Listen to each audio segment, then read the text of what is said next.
Mikhail Bakhtin's theory of dialogics is a key idea in understanding how language works in the novel.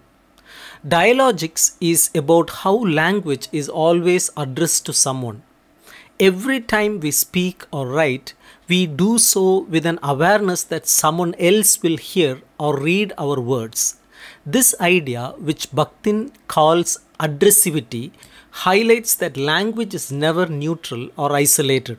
It is always part of a conversation.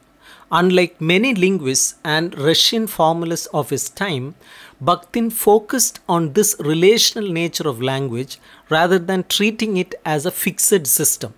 He also rejected purely psychological approaches to literature, which he believed narrowed the understanding of human experience and limited individual freedom. For Bakhtin, meaning is never closed or final. Instead, it is created through dialogue, through ongoing exchanges between different voices. He opposed any rigid system or ism that tried to fix meaning in place. When a novel is structured around a single authoritative voice that controls the meaning, Bakhtin called it monologic. In contrast, dialogic novels allow multiple voices to coexist, creating a more dynamic and open-ended narrative. Bakhtin found an ideal example of dialogic writing in the novels of Dostoevsky. Unlike writers like Tolstoy, whose narratives often follow a single controlling voice, Dostoevsky's novels allow each character to speak with full independence. In his works, characters are not just tools for delivering the author's message, they have their own perspectives, beliefs, and contradictions. Bakhtin described this as polyphony, meaning many voices. In Dostoevsky's novels, even the author's voice is just one among many, and the reader encounters a true conversation rather than a lecture. The act of reading itself is dialogic. Readers do not passively absorb meaning, they actively engage with the text, interpreting and responding to it. In this sense, the novel becomes a living event, where meaning is always evolving. This idea challenges the notion of literature as a closed system with fixed meanings and instead sees it as a space of ongoing negotiation and dialogue. Bakhtin traced the roots of dialogic novels back to the tradition of carnival in folk culture. During carnivals, social hierarchies were temporarily overturned. Kings could be mocked, the poor could play the rich, and rules were relaxed. These festivals created spaces where people could question authority and laugh at the powerful. Bakhtin saw the novel as inheriting this carnivalesque spirit. Just as the carnival inverts social norms, the novel disrupts literary conventions and challenges fixed meanings. This carnivalization of the novel allows it to question official ideologies and give voice to the marginalized. One example of this carnival influence is the ritual of crowning and then decrowning a mock king. This act highlights both the fragility of power and the community's ability to challenge it. In the novel, characters and ideas can be raised up and brought down, debated and reconsidered. The novel, like the carnival, becomes a space for freedom where authority is not absolute.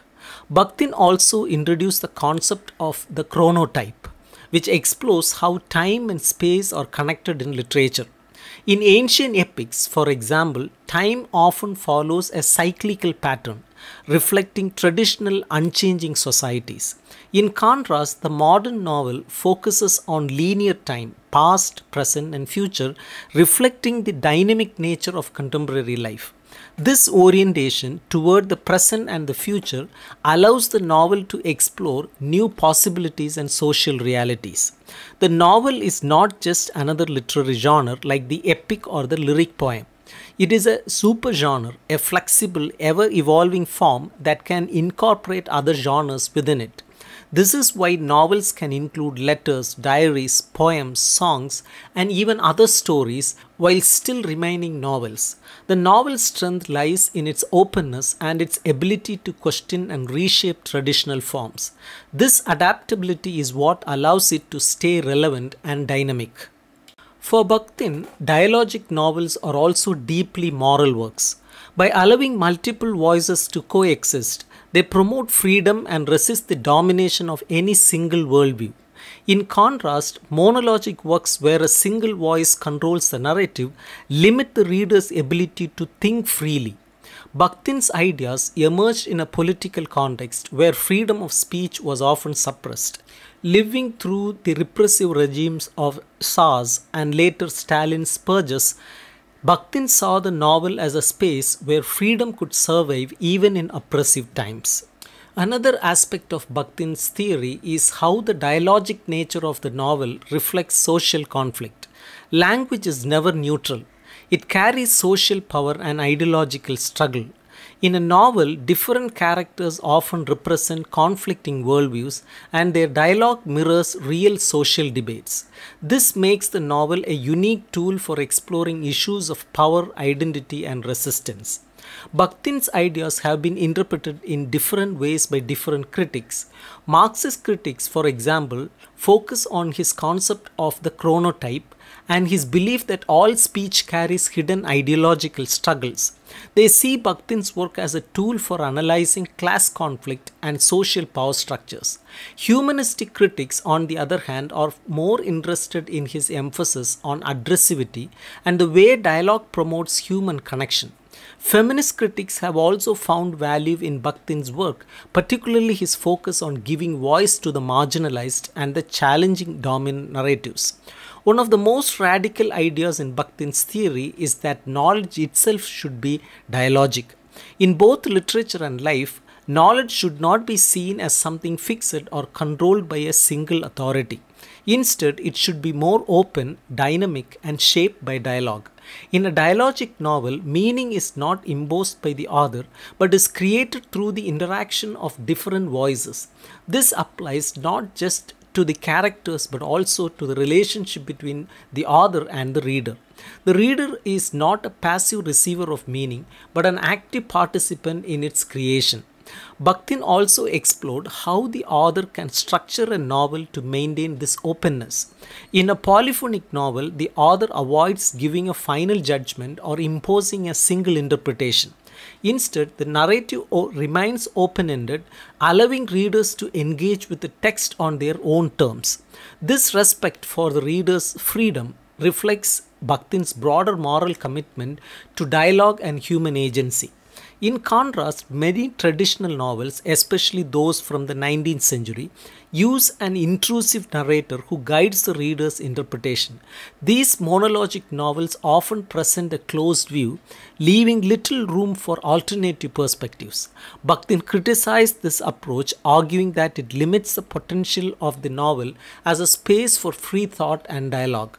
One of the most striking examples of polyphony in Dostoevsky's novels is how characters often debate with themselves.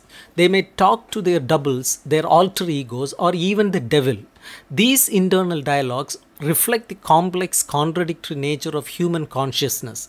In Dostoevsky's work, characters are not static but constantly evolving through their interactions with others and themselves. This complexity creates a richer, more dynamic narrative. Bakhtin believed that the polyphonic novel offers a model for thinking about society as a whole. In a healthy society, different voices and perspectives should coexist and engage in dialogue. Suppressing certain voices or imposing a single truth leads to stagnation and oppression. The dialogic novel, by contrast, celebrates diversity, conflict, and the ongoing search for meaning.